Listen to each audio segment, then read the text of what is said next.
Welcome, guys. This is the Panenka Boys, and it's your host, Amaze, with his boy, Ibrahim. And today we're talking about Real Madrid season in review. Oh, let me rephrase that. Real Madrid season review. So, Ibrahim, I know it's your favorite team. I know it's a happy time for you. But how do you feel about this season? Very good season. Very different Madrid side than that we're used to seeing over the years. Since the Capello time at Real Madrid, we're seeing an emphasis heavy on defense and fewest goals conceded in Europe. So I'm really excited about that. Lots of pieces to move around for next season, but overall, very, very solid. It also helps that Barcelona is crumbling and in current free fall. So I'm pretty happy. Campeones, right? Barcelona's just a messy FC right now, you know. They can't do anything without that, man. It's a one-trick pony, as they call it in different places, but yes. Hey, but they got little mini Ricky Puig coming. He looks good. He looks real good. Ricky Puig looks good. Ansu Fati looks pretty good. Those two are the only two in the academy from the last, to be honest, since Busquets, Xavi, and Iniesta. And Messi himself, obviously. Don't forget, they got World Cup winner Antonio Griezmann. World Cup penalty scorer. They call him what do they call him? They call him the celebration maestro. That's what they call him. Oh man, but his elf, the what is that, loser dance? The L one lost all respect for him. L1, what the are you doing? crocodile one. There's a few more.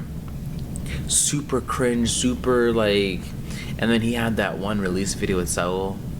Like Saul had this year. Remember Griezmann's release video? Nope. He posted like, in 10 days I'm gonna let you guys know I'm gonna move. Like, oh man, you can't be doing all that. Super cringe. So I don't know. I could rip on Barcelona and Griezmann for years.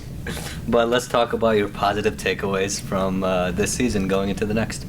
Okay, number one, a solid goalkeeper since Casillas. Madrid has really struggled since Casillas to find a goalkeeper that, in between the sticks, is very reliant. You look at after Casillas, Diego Lopez for a little while. I don't want to talk about that. I don't want to interject, but you guys were trying to poach De Gea from us, and then we just fixed it. We just made him so garbage you all don't want him anymore. In England, it's just, might sound super crazy, but in England, I'm not sure if they have a fax machine over there yet. So fax machine problems. We didn't get David De Gea. But we do mail by owl. You must have seen Harry Potter. So great goalkeeper, number one. Number two, the fact that I just mentioned before that Madrid is really relying on a defense rather than an attack. For me, speaks volumes about Zizou, because when he first came back to the club at the end of the last season, when everything came to crumble. Solari was manager. He's the worst manager I've ever seen in my life. His tenure was absolutely horrendous. We lost the Copa del Rey, the Champions League, and pretty much La Liga within a span of a week and a half or 2 weeks. Everything just went to and Zizou comes back, and the entire fan base is like, well, Zizou's back. But results never get better that season. And so everyone's like, is Zizou the right man? So we saw rumors from Marino coming in. We saw rumors of possibly Pochettino, who at the time I don't think was sacked yet.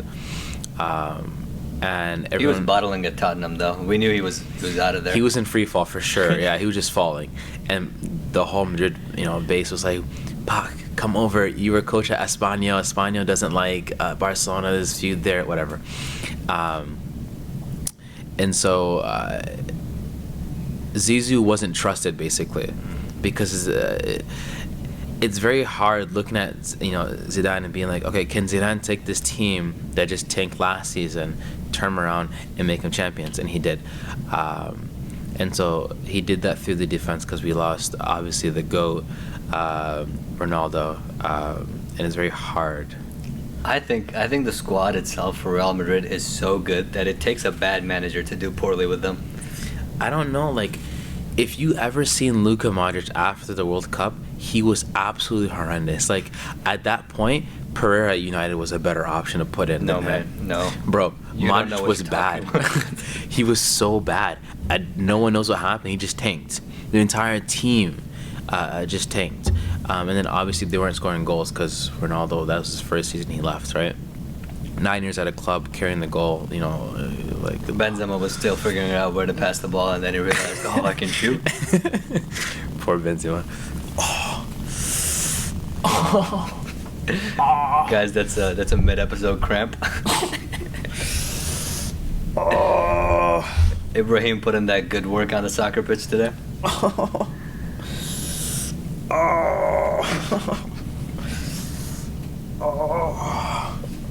My legs. My leg hurts. I'm gonna have to stand up somehow.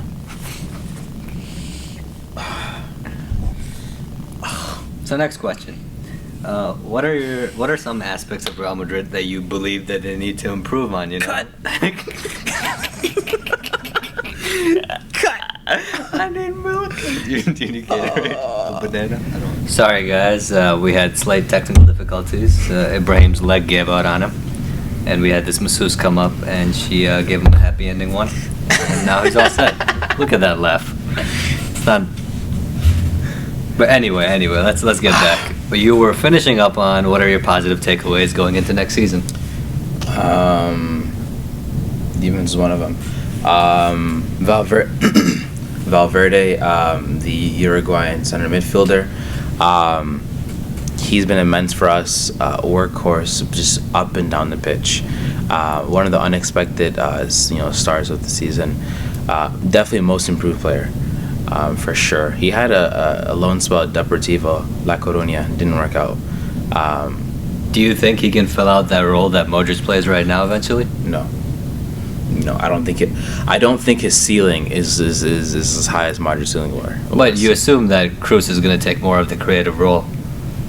Kroos is like a Xavi-esque type of player, right? So Kroos will help dictate, the pace of something. He will shoot long passes, up and down the wing or across the pitch.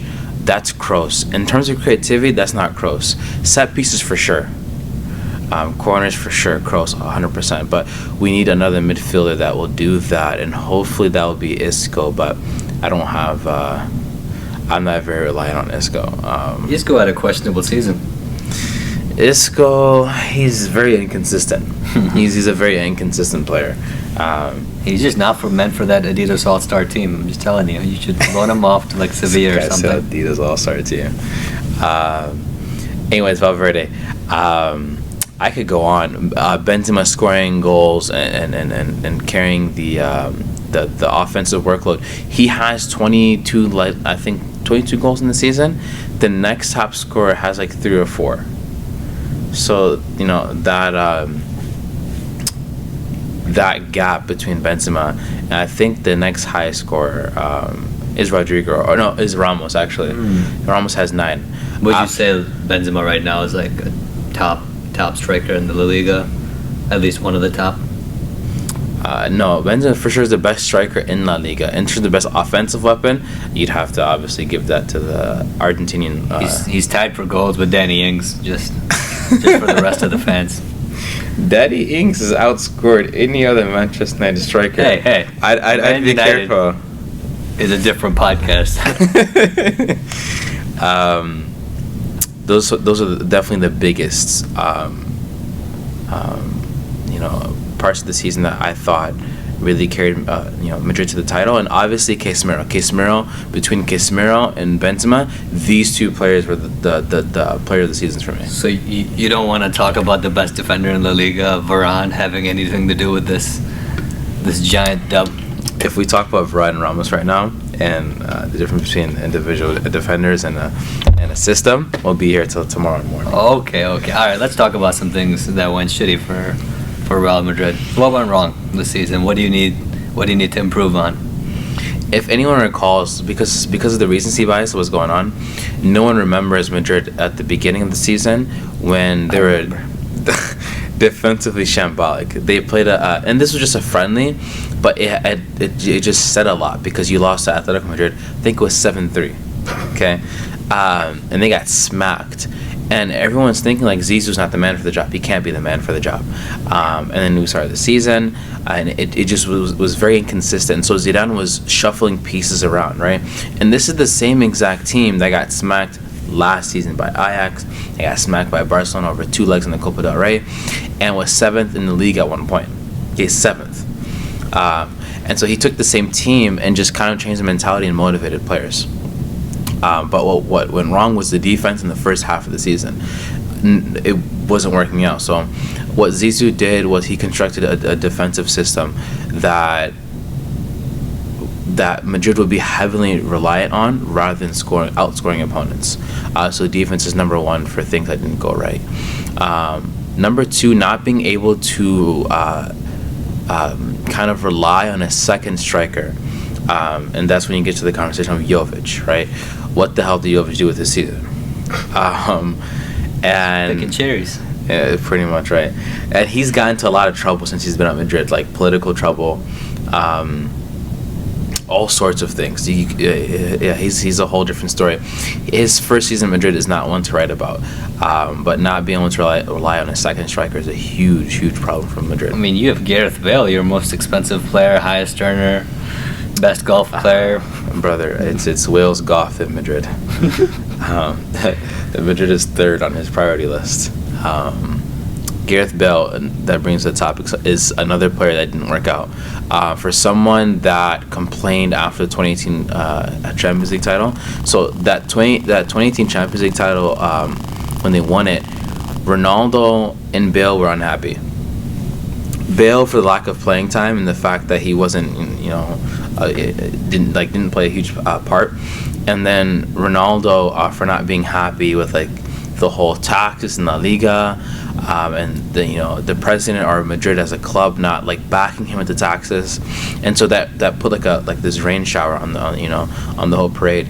But Ronaldo left. Bale was given the reins. He didn't do jack with it, and he always starts the season very promising, super great, and we're like, okay, this is the Bale we know, and then he just tanks. His only 2 goals came in the same game, didn't they?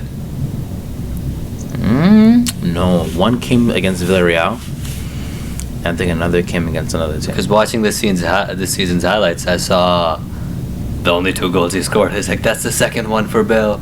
And was it in the same game? It might have been. It might have been. It doesn't matter. 2 goals in the season. Yeah, 2 goals. Like, bro, you're $100 million. Okay, whatever. Asensio comes back after tearing an ACL, and he puts better numbers on the stat sheet than you do.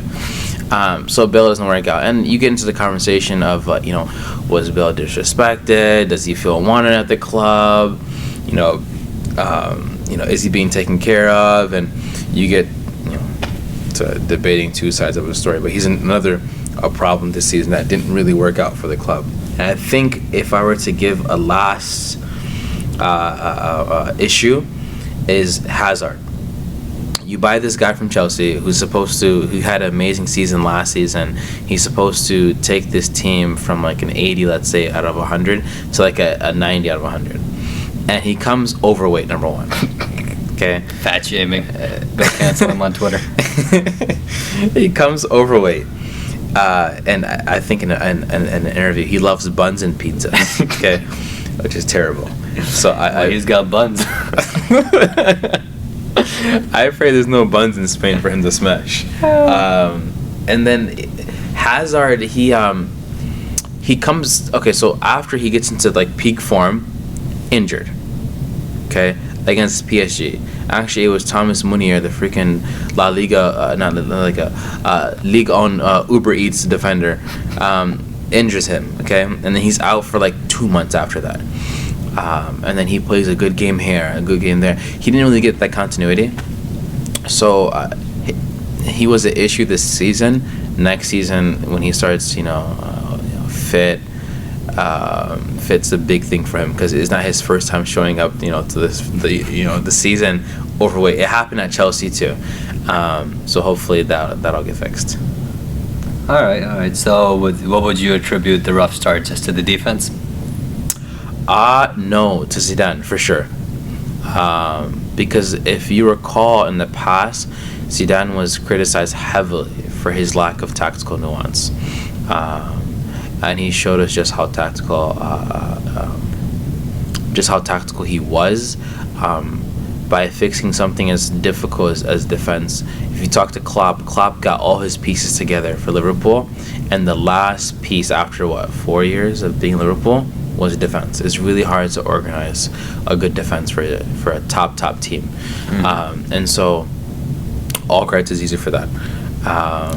Zidane also got blamed for Courtois' mistakes at the start of the season. Courtois was not good at the start of the season. He came into form and then he killed it.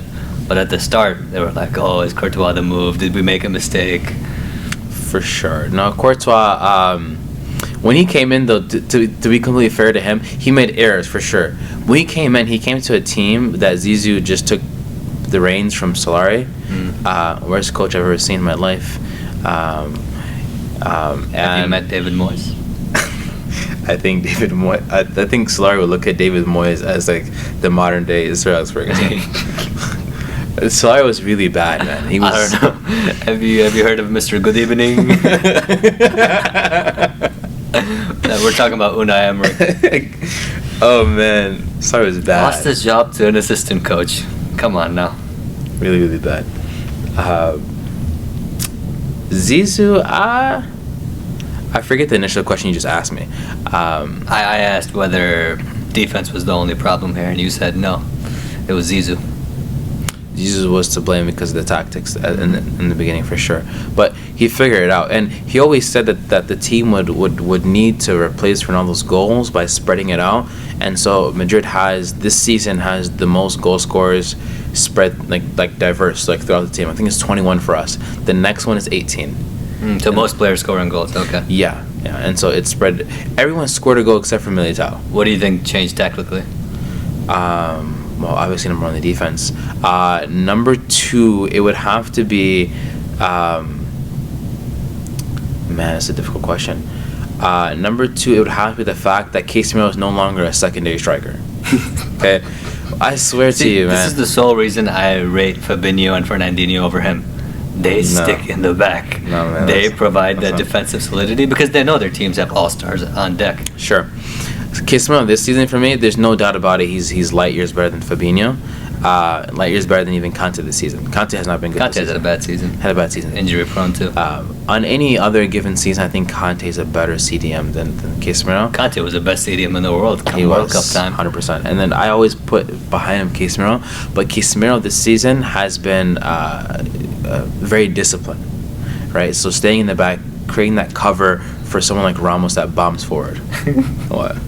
I mean, you have to be disciplined when your Capitano Sergio Ramos is trading red cards, collecting them in his showcase. I'll tell you what. I got this one for breaking his arm. I got this one from breaking his foot. If you're talking about Salah, that didn't happen. I think a huge part to Casemiro staying back and Ramos not being blamed as much is that there's cover for Ramos now at the left back position. Previously, there was never cover for him because Marcelo would also bomb forward. The left back, which is Mendy, doesn't bomb forward like that, and he still goes forward, but you'll find him back there still defending. You won't find him up the pitch hauling behind to get back. The second left winger. Yeah, basically. But yeah, that would. But speaking of Marcelo, well, you already have his replacement. But what kind of transfers do you want to see coming into Real Madrid? Who do you want sold? We need to bring back our lone player at PSG, which is Mbappe. Okay. All the other loans aren't coming back. Honestly, Mbappe's probably going to end up at Manchester City just because they're going to dish out another $300 million that they're going to pull right out of their ass. Not a chance. Not a chance. No, he's not going to go to City. Not a chance. No, I don't think. Yeah, I don't think we'll find him at City. We're going to find him at United where he belongs. You might find some championship player named Dupont at Manchester United after James. Some transfers. I would love to see. Number one, obviously, goes for any Madridista, Mbappe. Number two, I would like to see a like-for-like replacement for Luka Modric. Although he played a really brilliant second half of the season, they can utilize him similarly as Manchester City is utilizing David Silva. They give him sufficient breaks. They only sub him on, or if they start, they take him off, and he's still killing it at what, 39 years old? The disrespect towards David Silva, bro. It's like, 36? He's useless. 35? Athletically. He might as well be 45. Sure. Free kick merchant. That's the role Modric has pretty much now. I like replacement for him would be great. Odegaard could come back and take a lot of that responsibility because he's really killing it. Yeah, which is what Odegaard is. However, Modric was a very complete player, and so defensively he was very good. Odegaard defensively is little, but that's not his job. He's not. Yeah. And then I would like to see if we're going to talk about departures. Oh man, we can start with. You guys don't want to say. We can start with Bale. He needs to go first. Nobody's taking Bale, bro. The issues, he's on that stupid contract. Bale is like a Ferrari with like 900,000 miles on it, engine blown out, tires worn to shit.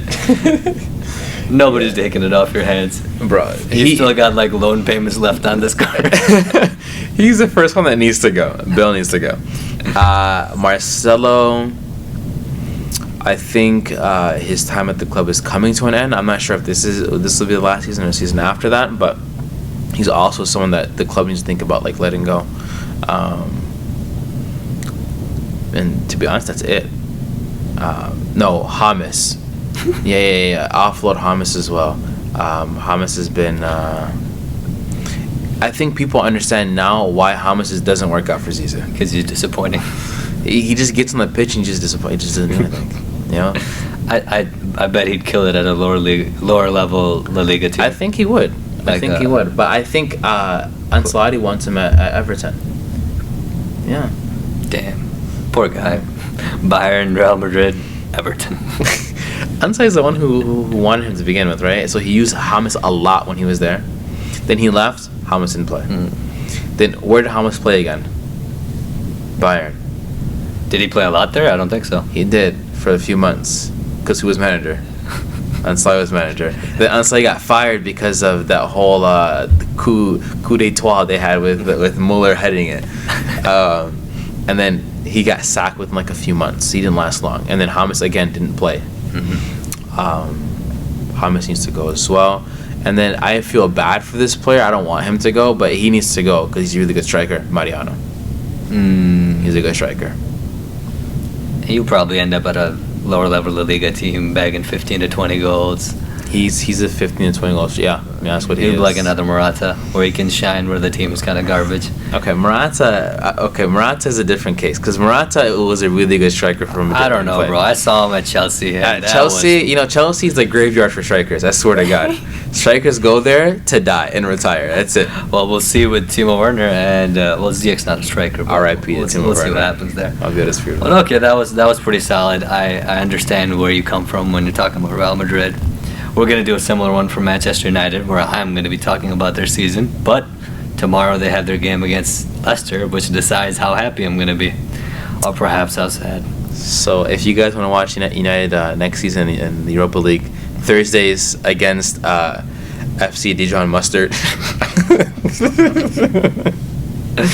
I'm going to cut this off. Not taking all this disrespect. Thank you for watching, guys.